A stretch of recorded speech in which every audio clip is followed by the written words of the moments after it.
Bienvenue. On se retrouve aujourd'hui pour une nouvelle recette. D'okonomiyaki avec ma maman. Et voilà, Swan m'accompagne aujourd'hui pour la recette. Alors, nous, on aime la cuisine japonaise, mais on aime surtout réaliser la cuisine japonaise à la maison. On a fait quelques achats dans une épicerie japonaise. On vous redonnera tout à l'heure les ingrédients. On vous montrera aussi un peu les emballages pour que vous puissiez reconnaître, vous, dans votre épicerie asiatique. Alors, les okonomiyaki, ce sont une sorte de crêpes qui contiennent du chou chinois, une garniture avec de la viande. Alors nous, aujourd'hui, on a choisi du poulet, mais vous pouvez choisir du porc, des fruits de mer, enfin voilà, ce qui vous plaît. Et puis, nous allons donc réaliser une pâte, un peu comme une pâte à crêpes, un peu plus améliorée, si vous voulez, pour englober la garniture et pouvoir la cuire aujourd'hui. Et ben, on va utiliser le grill XL de chez All Cloud. Alors, on va vous énumérer les ingrédients. Surtout, ne vous inquiétez pas. La fiche recette n'est pas très lisible puisqu'il y a beaucoup d'ingrédients, mais on vous remettra dans la description de la vidéo ainsi que dans les commentaires la recette, les ingrédients pour réaliser les okonomiyaki chez vous. Alors, Sohan, aujourd'hui, on a pris quoi? Alors, on a pris du sucre, Oui, de la levure chimique, oui, du dashi, de la farine avec, de la fécule de pomme de terre, oui, du sel, toujours le sel de l'Himalaya chez nous. 2 œufs Voilà. et de l'eau. Voilà. Alors, le dashi, vous pourrez en fait retrouver le dashi sous cette forme dans les épiceries, comment dire, asiatiques. Il y en a sur Nancy, il y en a une, laquelle je vais vous les trouver en fait dans le rayon avec tout ce qui est algues et nori. Voilà. Ça se présente sous forme de sachet, comme ceci. Alors moi, j'en mets dans la cuisine, même la cuisine traditionnelle française, mais j'en mets pas énormément, hein, puisque c'est très, très parfumé.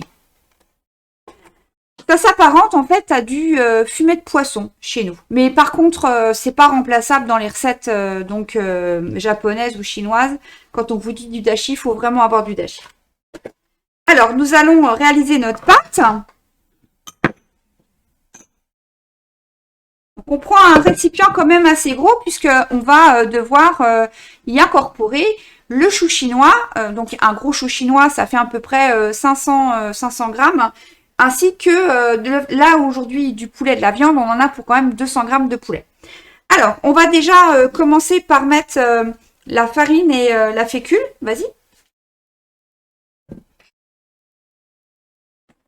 Voilà. Voilà.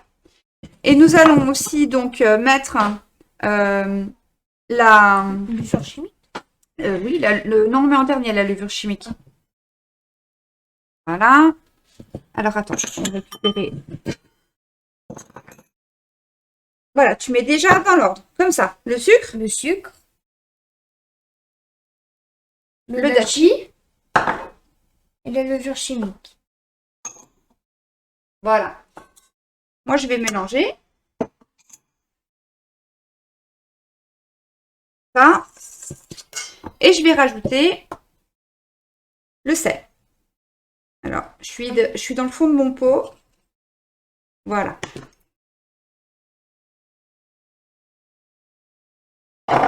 Donc, le sel.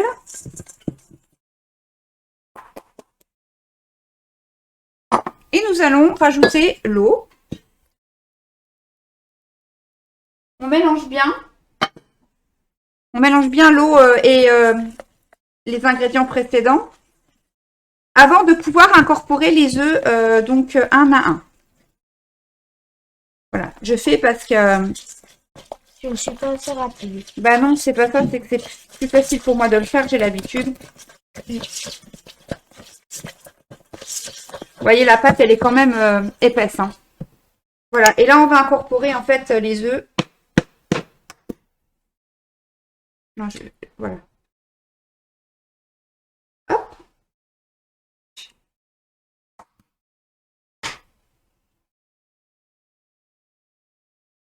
Voilà. Et on mélange bien. peux casser le jaune. Voilà, si tu veux, tu peux y aller. Oui. Tu tiens le saladier, voilà. N'hésite pas à aller dans le fond, sur les côtés. C'est un peu dur, hein. Voilà, attends. Alors, on va reprendre sur les côtés. Je vais reprendre. Pour bien délayer le blanc d'œuf avec le reste de la pâte. C'est important. Et voilà. Notre pâte est bien mélangée, pas de grumeaux grâce à la cuillère magique. C'est vraiment l'ustensile que j'aime bien chez Demarle, la cuillère magique. Alors, maintenant on va vous présenter la garniture. Voilà.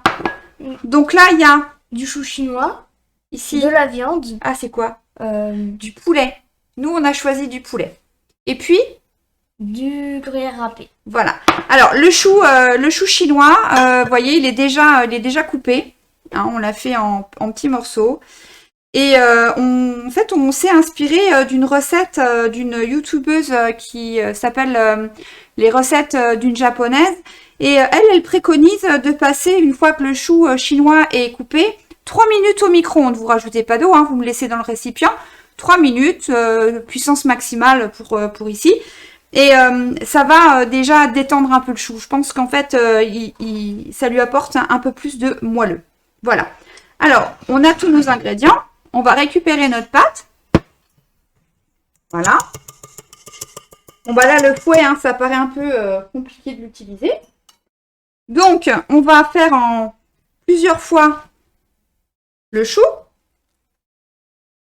C'est bon. On va bien mélanger. Doucement. Voilà. Ensuite, on répartit en 3 fois le chou. Je pense que c'est bien. Vas-y, tu vois, tu vas doucement.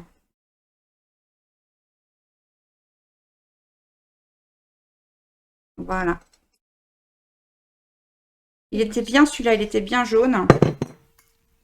Voici le chou mélangé à la pâte. On va rajouter la viande. Je peux le faire? Non, c'est du jus. Tu rajouteras le fromage. D'accord. On mélange. En prenant bien...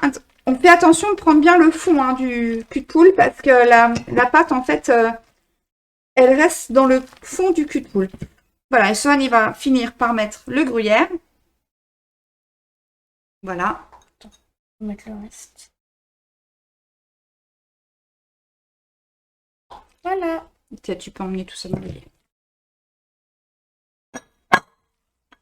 On mélange bien. Pour bien répartir le fromage et la viande autour de la pâte et le chou.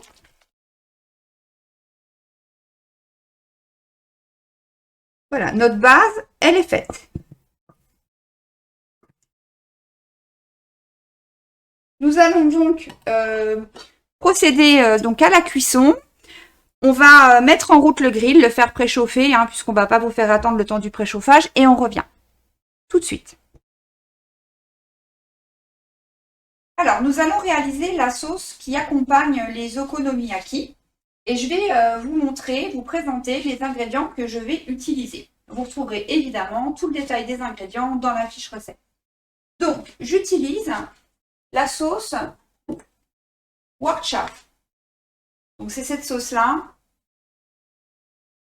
Je pense que vous connaissez. On la retrouve souvent dans les préparations pour les viandes de tartare. Dans tous les magasins, on en trouve. Donc, la sauce. Voilà. Donc, on prépare en fait notre sauce parce qu'elle doit un peu bouillir dans la casserole. Il y a 2 cuillères à soupe de ketchup.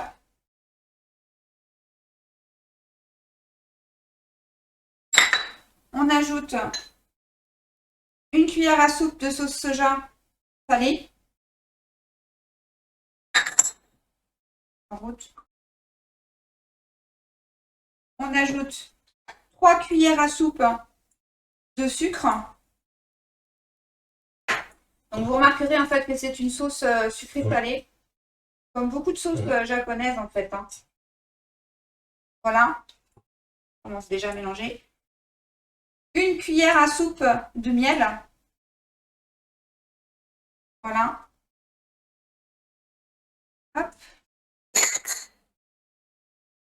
On va bien mélanger afin d'obtenir une sauce un peu, comment dire, sirupeuse. Un peu comme un nappage de caramel. Voilà. Et pour finir, du dashi. Encore du dashi. Et oui, pour donner du goût. Voilà. Le dashi est quand même très utilisé dans les recettes japonaises. Moi, j'en mets quand je fais des ramen. J'en mets aussi quand je fais la soupe miso. Voilà. Alors, on va donc mélanger et attendre surtout d'avoir une première ébullition pour pouvoir arrêter en fait notre sauce. Donc cette sauce, elle va venir napper les okonomiyaki au moment de la dégustation. Voilà, ça sent super bon. C'est vraiment bien sympa. Alors, vous voyez, notre sauce, elle commence à bouillir. Je vais attendre quand même qu'il y ait un peu plus de bouillon. C'est frémissant.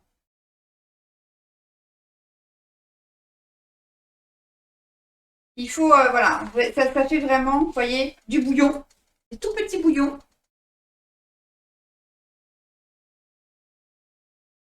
Alors, nous allons cuire nos okonomiyaki.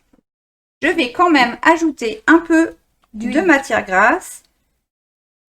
Je choisis de l'huile de sésame.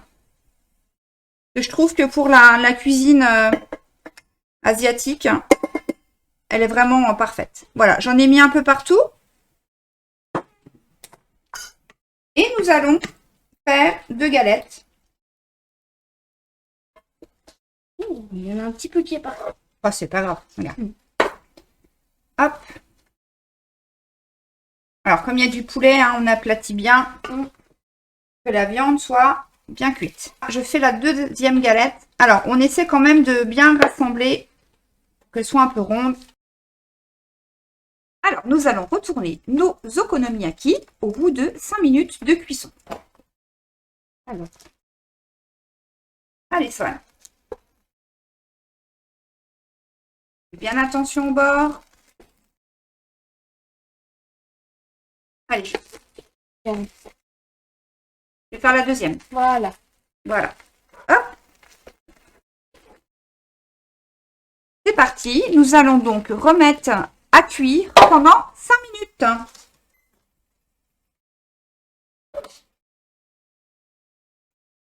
Nous allons vérifier la cuisson. Ah, c'est très bien. Parfait. Alors, avec la préparation, le nombre d'ingrédients que vous avez, vous pourrez réaliser, je pense, entre 6 voire 8 galettes, à peu près. Je vais vous montrer après la présentation. Voilà, avec la sauce. Donc, on va mettre notre galette dans une assiette. Voilà. On va se débarrasser du grill.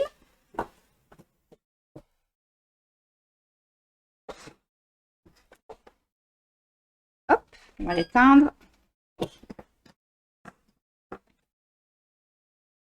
Voilà, donc vous voyez ma galette. Alors, vous vous souvenez, tout à l'heure, on a fait une petite sauce. La voici. Vous pourrez remarquer qu'elle est très sirupeuse. Voilà, on va venir napper notre galette. Donc, on peut en mettre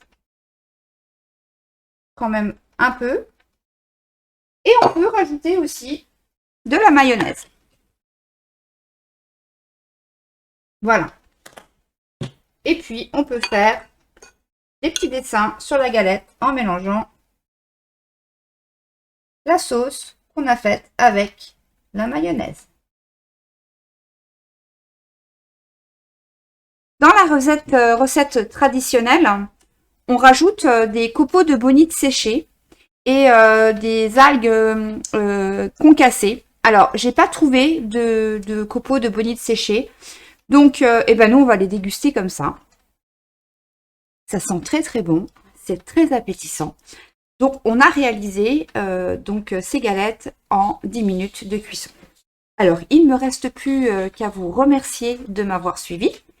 Et je vous dis, itadakimasu, ce qui veut dire bon appétit.